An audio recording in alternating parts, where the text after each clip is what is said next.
I are playing around in our almost cleaned design lab.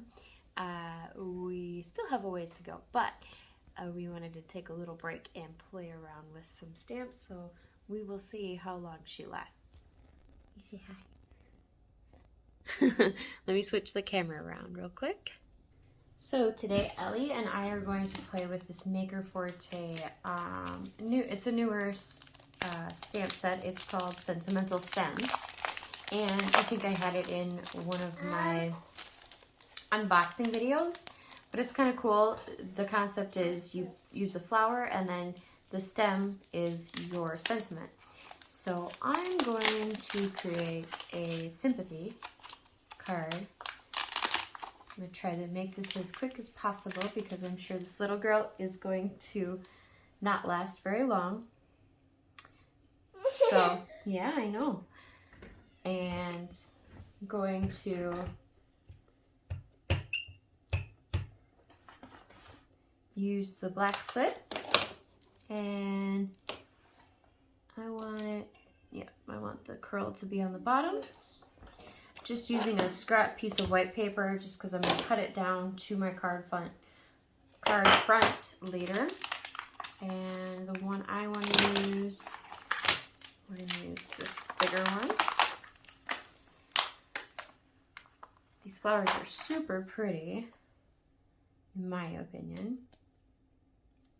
And I'm going to use the back soot again. What did you find, honey? More ink? Here you go. Here's the ink. She is going through my newly arranged ink stash and quickly finding new homes for her. All right. And that's okay that didn't fully stamp out because I'm going to actually go over with some alcohol ink markers and do some blending. So I'm not super worried about that edge. It's kind of whimsical to have that edge not fully stamped out. All right. And this little lady's gonna help me. She's going to pick out our green. I'm gonna do the stem first. This is the horseradish color. It's a very odd name for a green, but I'm just going to give a hint of green around the lettering.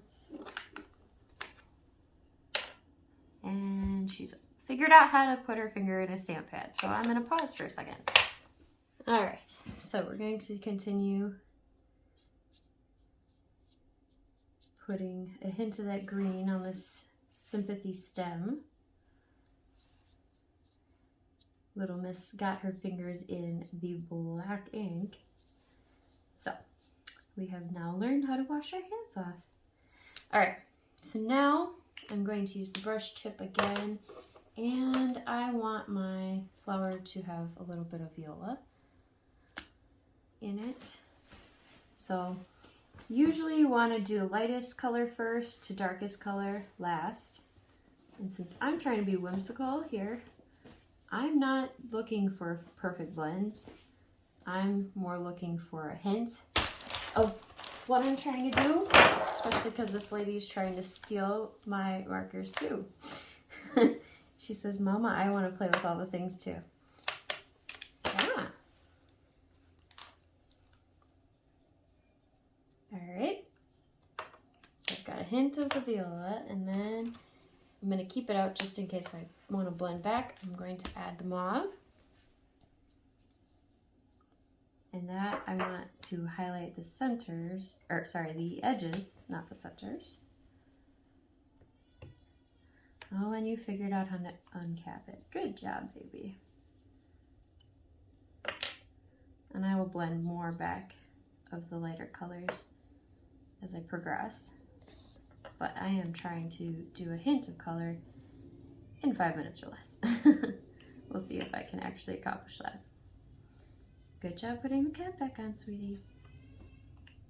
You're doing good work. All right, and then we're gonna go for, let's add a little bit of pink. So the pale lilac, it's a little pinkier but it's got a pinkish color to it, which I think is fun for blending, just a little different. Thank you, sweetie. So my daughter has left us, but my 4-month-old son is now joining us as I finish up some of the brush strokes on here. And you'll notice that I'm not doing super even brush strokes. I'm kind of just playing around, mostly because when you're learning your stroke and what each effect is going to produce, you kind of just want to keep doing different angles. There is no exact science to any of this, especially with alcohol markers, because they do blend. And when they finish blending, they're going to show differently than when you are doing it.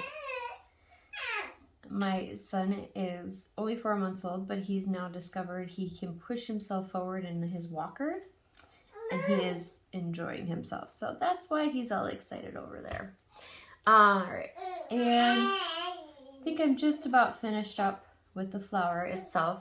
So what I'm going to do is what I like to call a messy distressed background, which means I'm going to take a blending brush and I'm going to just create this raw background that's going to go a little bit into some of what I've done with the alcohol ink markers here.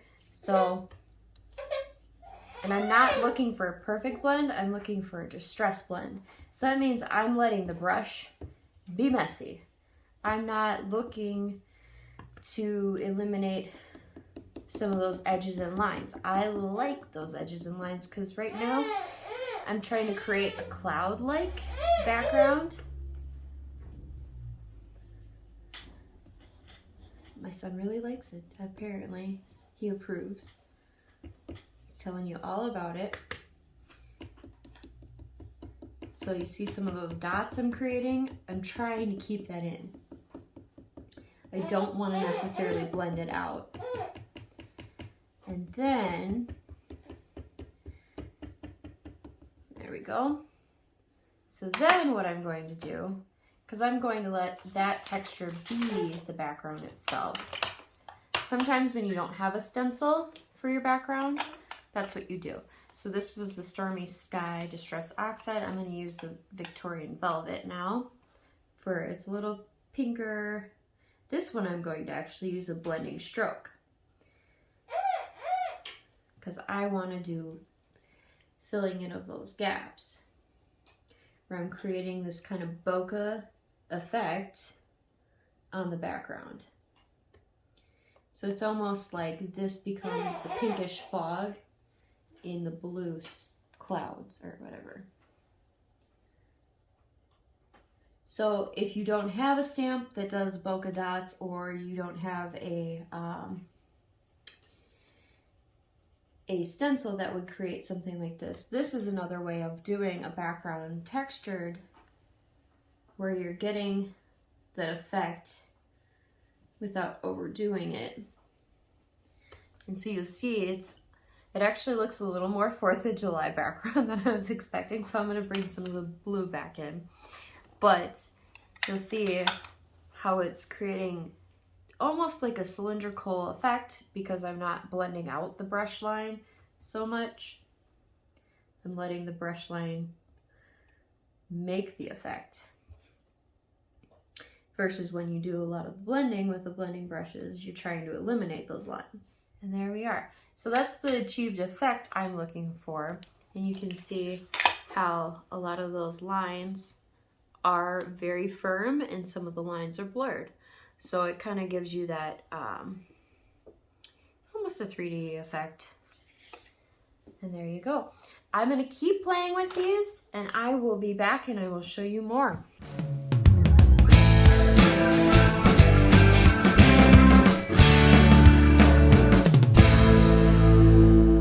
Thank you for joining me and the babies today in Crafting the Afternoon Away. Even though there's still a little bit left to be cleaned up here, I needed the break from all the cleaning because sometimes it just helps you realize what all that effort is for. So here were a few other cards that I came up with. This one was with the love sentiment. I put it on its side instead of up and down like the other one. And I used some of Maker Forte's clear glitter Maker's Magic, which I really am starting to like. It's like a 3D Wink of Stella, basically, in a glue form. And then this one I put on its side too. This one was a thanks, and decided to fussy cut it out and put some embellishments on it, some pearls. And then here's the original one that you saw me working on, the sympathy one. And I add a little sentiment here and put it, embossed it in some black or ebony embossing powder. So I hope you enjoyed today's tutorial. I hope you had fun with me and the BBs. And don't forget to like, share, and subscribe. Hit the bell so you get all the notifications for anytime we have a new video. And have a wonderful day. Say bye-bye. Say bye-bye. Thanks for playing. Bye.